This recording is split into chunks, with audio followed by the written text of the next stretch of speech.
Hi, I'm back with another one of your parents' favorite books. And this book I started reading in at elementary school when Uncle Lolo was just a little boy, and people really loved it because of a special effect that I brought. And I think all your parents will know about it, and you'll see it in just a minute. The name of this book is Why Mosquitoes Buzz in People's Ears. And it's an old African folk tale. Folk tales sometimes answer questions that people don't know answers to. And they always wondered, this is one, that, have you ever been outside and you hear zzz, and you know there's a mosquito somewhere there, but you don't know where, and it's buzzing in your ear? That they're trying to answer that question, why mosquitoes buzz in people's ears. So I am going to read that one to you now. It's by Verna Ardima, who is African, and it's from West Africa. Okay, here's the first page, and you will see the mosquitoes. And I've got to try to figure out. I'm going to move the camera just a little bit over here so that you can see the pictures better. You ready? Why mosquitoes buzz in people's ears. Still getting ready.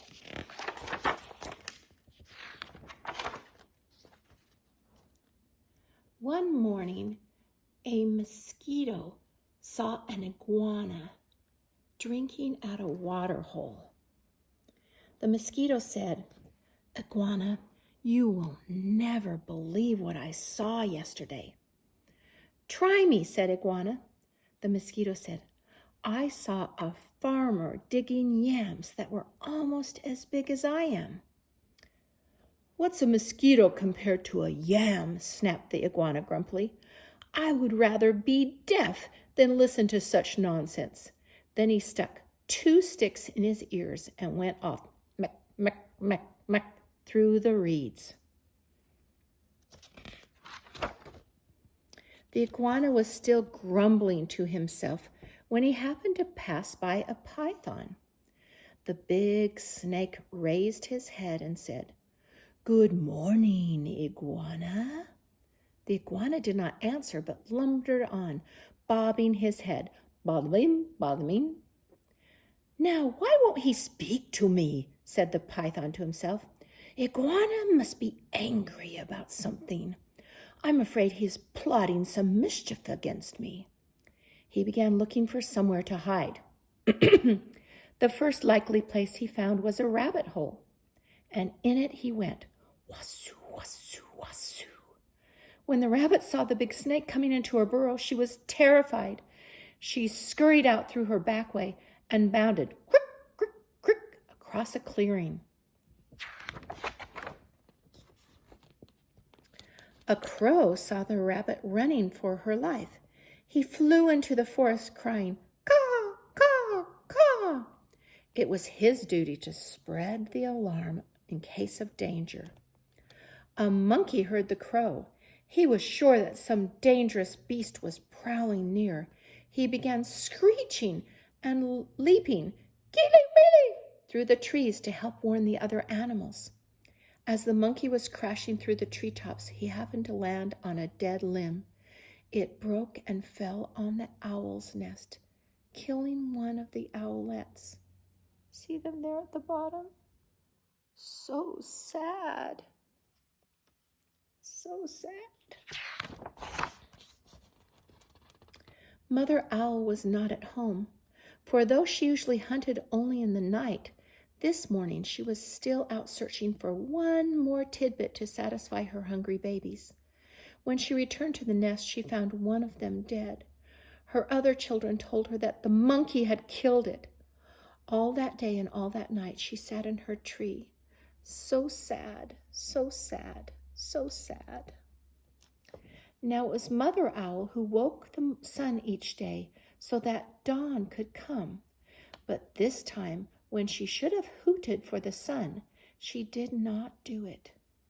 The night grew longer and longer. The animals of the forest knew it was lasting much too long. They feared that the sun would never come back.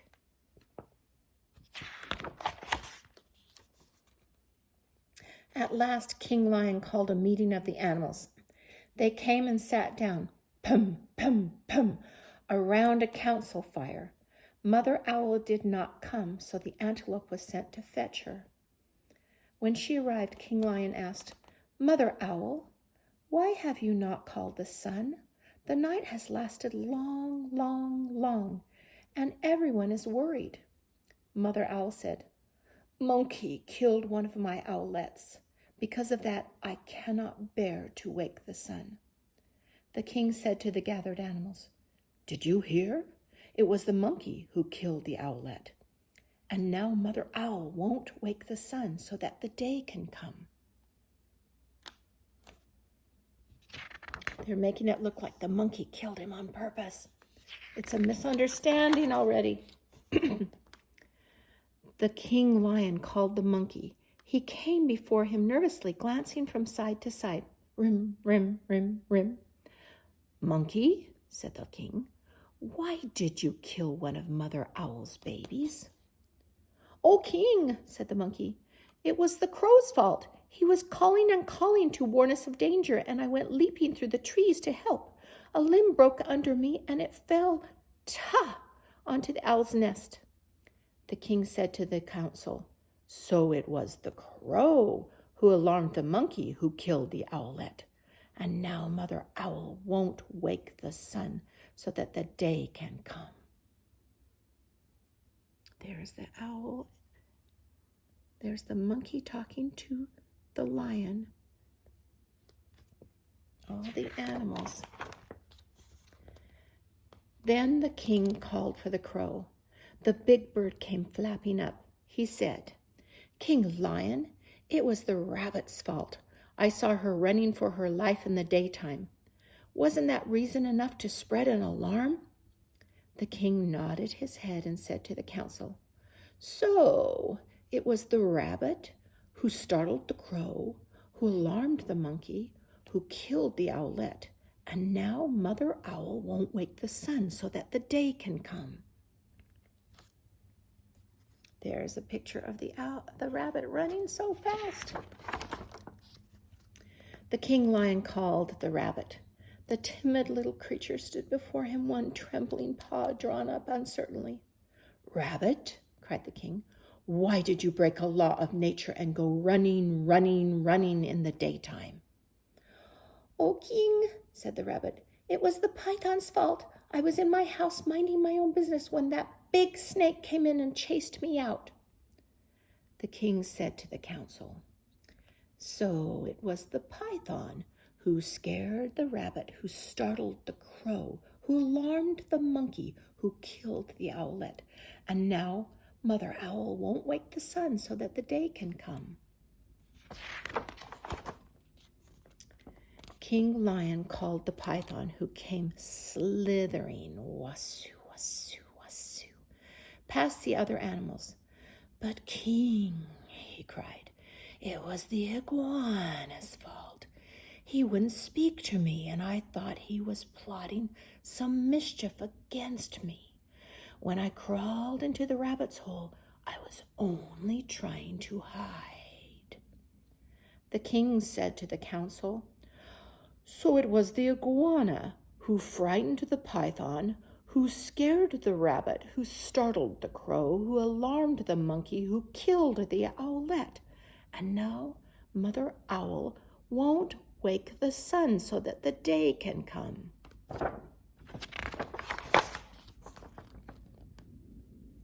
Now the iguana was not at the meeting, for he had not heard the summons. The antelope was sent to fetch him.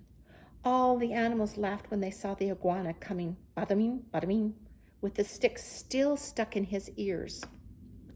King Lion pulled out the sticks. Plump, plump. Then he asked, Iguana, what evil have you been plotting against the python? None at all, cried the iguana. Python is my friend. Then why wouldn't you say good morning to me? Demanded the snake.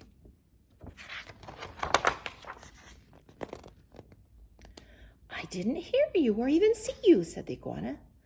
Mosquito told me such a big lie I couldn't bear to listen to it, so I put sticks in my ears. Nyang, nyang, nyang, laughed the lion. So that's why you had sticks in your ears. Yes, said the iguana, it was the mosquito's fault. King Lion said to the council. So it was the mosquito who annoyed the iguana, who frightened the python, who scared the rabbit, who startled the crow, who alarmed the monkey, who killed the owlet. And now Mother Owl won't wake the sun so that day can come. Punish the mosquito, cried all the animals. When Mother Owl heard that, she was satisfied. So she turned her head toward the east and hooted, hoo, hoo, hoo, and the sun came up.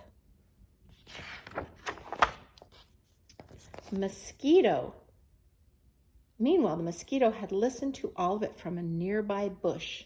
She crept under a curly leaf, and was never found and brought before the council. And because of this, the mosquito has a guilty conscience. To this day, she goes about whining in people's ears. Is everyone really angry at me? And then she does that. She gets an honest answer. How do we answer her? Slap. We bat the mosquito on our ear because, yes, we're still annoyed at her. Now, here's the part you're really going to like. Do you remember what a mosquito sounds like when it's annoyed? Well, I have my little friend that I've brought to tell you why a mosquito buzzes in people's ears. And your mom and dad will remember this little friend because they loved him. He's a mosquito. What do you think? Is he a good-looking? What is that?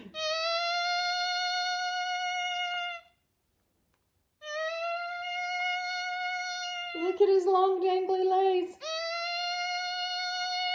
So why do mosquitoes buzz in people's ears? Because they're being punished for telling silly tales.